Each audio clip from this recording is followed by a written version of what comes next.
2022년 추수감사주의를 맞아서 성도님 모든 여러분들에게 하나님의 은혜가 넘치시기를 주님의 이름으로 축복합니다. 농경문화에서는 가을 곡식을 거두고 나서 추수감사주의를 지키는데요. 이때 첫 수확한 햇곡식들을 올려놓기도 합니다. 외국에서는 땡스기빙 데이라고 해서 칠면조 요리를 먹으며 기념하기도 하죠. 한국은 보통 11월 셋째 주, 금주에 지내고 미국은 다음 주에 추수감사주의를 지낸다고 합니다. 사실 추수감사주의는 교회마다 다 다르게 드리죠. 일반적으로 교회 달력들에 보면 11월 셋째 주에 추수감사주의로 이렇게 표기는 되어져 있는데 그런데 꼭 정해져 있는 것은 아니고요. 어떤 교회들은 한국의 특성에 맞게 해야 된다라고 해서 추석 주간에 하는 교회도 있고요. 그리고 10월 말부터 이 11월 셋째 주까지 다양하게 하고 있는 것 같아요. 보통 11월 첫째 주에 요즘에는 많이들 하는 것 같습니다. 어쨌든 교회력에서 아주 중요한 부분은 아니고 한 해 동안 하나님께서 우리를 지키시고 인도하신 것에 대한 감사하는 날로 의의를 두면 되겠습니다. 오늘은 추수감사주의를 맞아서 어떻게 우리가 하나님께 감사를 표할까라고 하는 내용을 주제로 해서 말씀을 살펴보려고 합니다. 오늘 말씀은 대단히 짧습니다. 이후에 이어지는 일들이 있기 때문에 짧으니까 집중하지 않으면 끝나버립니다. 네. 잘 들어주시면 좋을 것 같아요. 먼저는 우리가 주님께 찬송하며 살아야 하겠습니다. 15절 말씀해 보시면 그러므로 우리는 예수로 말미암아 항상 찬송의 제사를 하나님께 드리자. 이는 그 이름을 증언하는 입술의 열매니라 라고 말씀하고 있습니다. 찬송하는 입술은 복된 입술이고 또한 은혜 받은 입술이고 또한 복받는 입술입니다. 시편 50편 23절에도 감사로 제사를 드리는 자가 나를 영화롭게 한다 라고 하나님께서 말씀해 주고 있습니다. 우리가 은혜에 감사하게 되어질 때에 우리는 그 감사를 표하게 되어지죠. 물론 먼저 말로 표현을 하고 그리고 행위로 이렇게 표현이 되어질 겁니다. 성도들은 날마다 찬미의 제사를 하나님께 드리도록 힘써야 됩니다. 이것은 단순히 주일에만 모여서 우리가 공예배를 드리는 것으로 그치는 것이 아니라 우리의 일상의 삶 가운데서 매일 매 순간 우리가 하나님을 찬송해야 한다라고 하는 것이죠. 특별히 우리나라는 노래를 즐겨하던 나라였었죠. 특별히 우리나라는 음주 가무가 대세죠. 음주 가무를 옛날부터 즐겨해 오던 민족입니다. 그래서 술을 좋아하고 그리고 노래도 좋아하고 그리고 춤추는 것도 좋아하는 민족이 우리 민족입니다. 이렇게 노래를 좋아해서일까요? 우리나라에 노래방이 참 많죠. 자료를 이렇게 좀 찾아봤는데 2019년 자료를 보니까 전국의 노래방 수가 33,000개가 있다고 그래요. 그리고 코인 노래방 수는 2019년도에 2,839개가 있었다고 합니다. 그런데 이제 2019년 말부터 코로나가 왔잖아요. 그래서 2020년 이후로 노래방이 폐업이 많이 되어졌다고 하는데 약 한 2,000여 개 정도 노래방이 폐업했다고 합니다.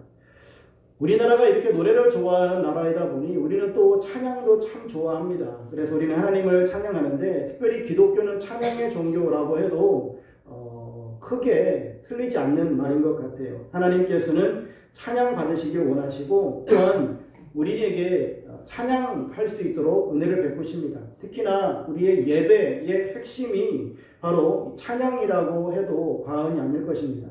사실 한국교회는 말씀 중심의 어떤 그런 예전을 따르다 보니까 예배의 중심은 말씀이다라고 생각하는 경향들이 있습니다. 근데 예배의 어떤 본 취지를 살펴보면 이 예배는 하나님께 봉사하는 거거든요.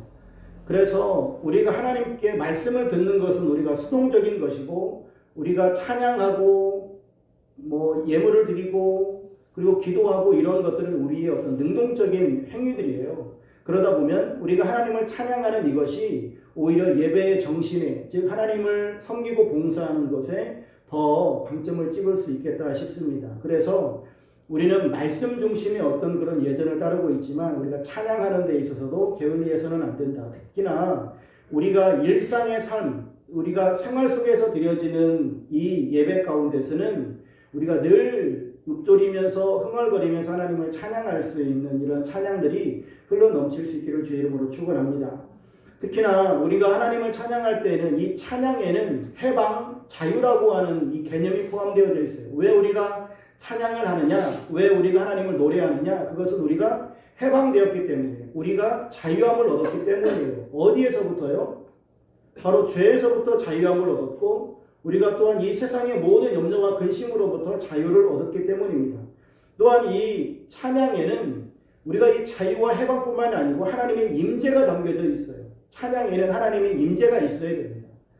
예배 가운데서도 하나님의 임재가 있어야 돼요. 우리가 이 예배를 드리는데 하나님의 임재가 없이 우리끼리 그냥 뭐 북치고 장구치고 좋아서 드리는 이 예배는 하나님과 아무런 상관이 없어요. 그렇기 때문에 이 예배는 반드시 하나님의 임재가 있어야 됩니다. 즉 우리의 심령 가운데 주님이 우리 예배를 받으시고 우리와 교통하고 있는 이러한 하나님의 임재에 대한 이러한 우리의 이 느낌도 있어야 되고, 또한 이런 반응도 있어야 되고, 이러한 하나님의 놀라운 역사들이 우리의 삶 가운데서 일어나야 된다고 하는 겁니다. 또한 이 찬양 속에는 하나님의 구원함, 구속함을 받은 축복이 또한 담겨져 있습니다. 하나님께서 우리를 구원하셨으니 하나님, 내가 하나님을 찬양합니다, 찬송합니다라고 하는 이런 놀라운 간증이 담겨져 있는 찬양들을 해야 된다라고 하는 것이죠.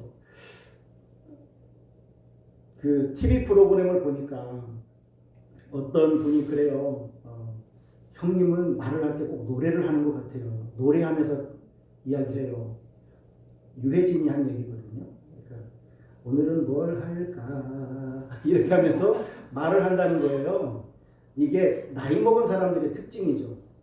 보면 젊은 사람들은 안 그런데 나이를 먹어가면서 이렇게 해요. 즉 우리가 하나님을 찬양한다라고 하는 것은 내가 오늘 어떤 악보, 어떤 가사의 내용을 틀리지 않고 이것을 부르는 이것이 찬양이 아니라 내가 그냥 한마디 한마디 무심코 툭툭 던지는 그런 말 속에서도 하나님을 찬송하는 그런 메시지들이 담겨졌으면 참 좋겠습니다. 이것이 우리에게 있어져야 할 찬양인 것이죠. 이것이 바로 하나님의 임재가 있는 것이고, 여기에 우리의 자유와 해방이 있는 것이고, 여기에 또한 하나님의 구원함에 대한 감사가 담겨져 있어야 된다고 하는 것이죠. 이러한 새 노래들로 하나님께 영광을 돌릴 때에 우리의 삶 가운데 감사를 늘 표현할 수 있는 수단이 되어진다라고 하는 겁니다. 오늘도 여러분 하루를 살아가면서 감사하시되 흥얼거리시면서 하나님을 감사하고 하나님께 찬양하실 수 있기를 주의 이름으로 축원합니다.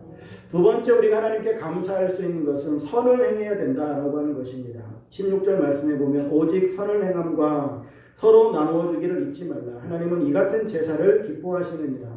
선을 행하는 것과 나누어 주는 것을 가리켜서 하나님께서는 제사다라고 말씀해 주고 있다라고 하는 것이죠. 여기에서 우리가 주목해야 될 단어는 바로 서로라고 하는 거예요. 서로에게. 우리는 서로에게 좋은 일들을 해야 됩니다. 서로 교제해야 되고요. 착한 일을 하고, 또한 주는 것, 또한 진정한 교제, 이 모든 것들이 서로 이루어져야 하겠습니다. 오늘날 많은 사람들이 서로를 바라보면서 불평할 때에 요즘 사람들은 불친절하다.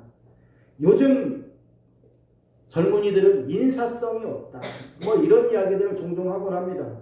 예, 불친절하다, 아니면 인사성이 없다 라고 하는 이런 이야기들을 하는 것, 뭐 이 세태를 반영하는 말이기도 하지만 언제까지 그러고만 있을 거예요. 우리가 먼저 친절을 베풀고 우리가 먼저 인사를 하게 되어지면 그들도 우리에게 친절로 갚을 것이고, 또한 그들도 우리에게 인사를 건네게 되어질 것입니다.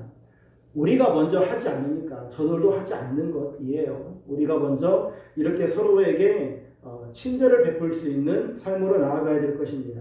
다른 사람들을 향하여서 은혜롭고 부드러운 마음을 가져야지만이 저들도 또한 우리의 삶 가운데 영향을 받고, 또한 이 세대가 이렇게 변화가 일어나게 되어질 것입니다.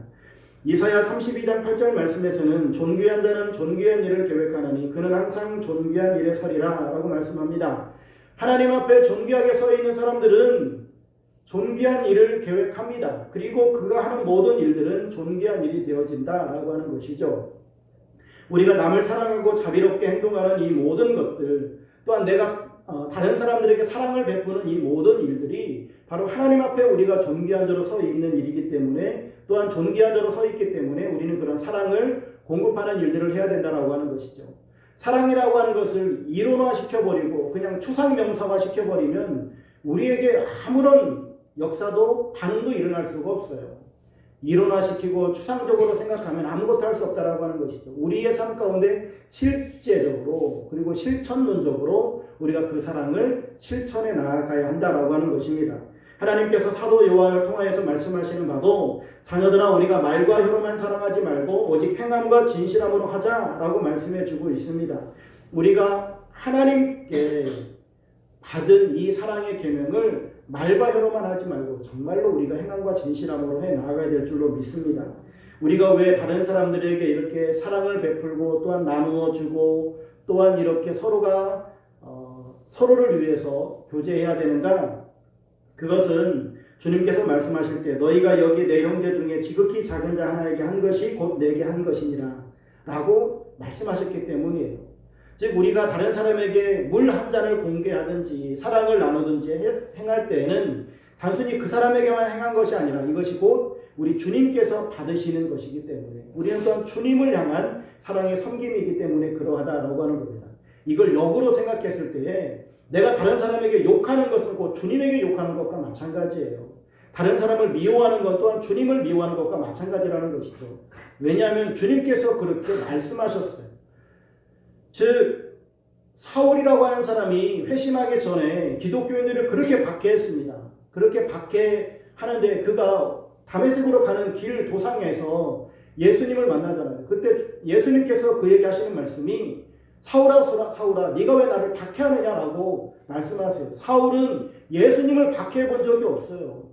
사울은 단순히 기독교인들을 박해했을 뿐인데 예수님께서는 왜 나를 박해하느냐라고 말씀하세요.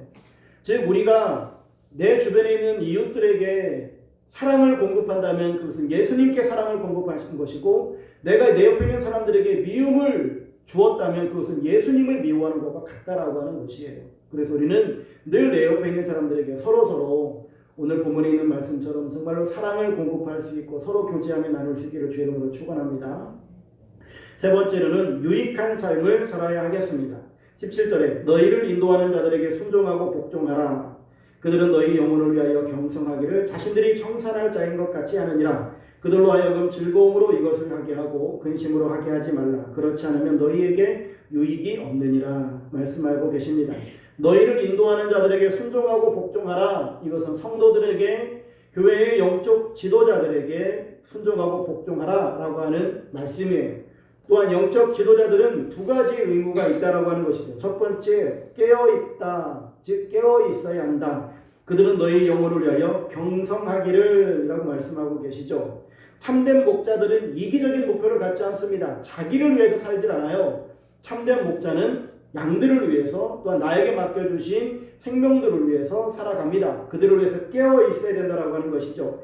양떼들은 곤히 잠들지만 목자는 잠들 수가 없어요. 부지런히 또한 관심을 가지고 그들을 살펴야 합니다. 또한 자신들이 청산할 자인 것 같이 하느니라. 책임감 있게 영적 지도자들은 일해야 한다라고 하는 것입니다. 책임감이 있게 마태복음 24장 45절에도 충성되고 지혜 있는 종이 되어 주인에게 그 집 사람들을 맡아 때를 따라 양식을 나눠줄 자가 되도록 우리는 일을 해야 된다라고 하는 것이죠. 책임감이 있어야 된다라고 말씀하시는 겁니다. 영적 지도자들은 세상에 있는 권세가들이 아닙니다. 영적 지도자들은 바로 종으로서 주님이 맡기신 일들을 해나야 되는데 우리가 영적 지도자는 과연 그 사람 누구인가? 라고 하는 이 질문에 맞닿아 있죠. 누굽니까? 목사인가요? 여러분들은 그냥 성도고 목사가 영적 지도자인가요? 네, 좁게는 그렇게 볼 수 있을 거예요.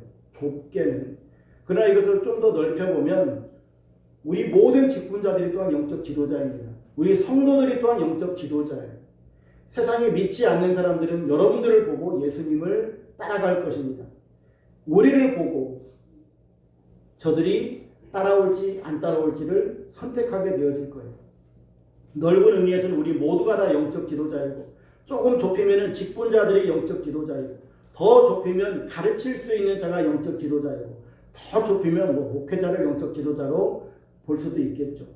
어쨌든 우리 모두는 다 영적 지도자의 위치에 서 있다라고 하는 것입니다. 그렇기 때문에 우리는 내 주변에 있는 그 이웃들에게 서로 본이 되어져 있어야 돼요. 첫 번째로는 깨어 있어야 되고 책임감 있게 일을 해야만 합니다. 이것은 저를 위시해서 교회에 있는 모든 직분자들이 포함되는 말이에요.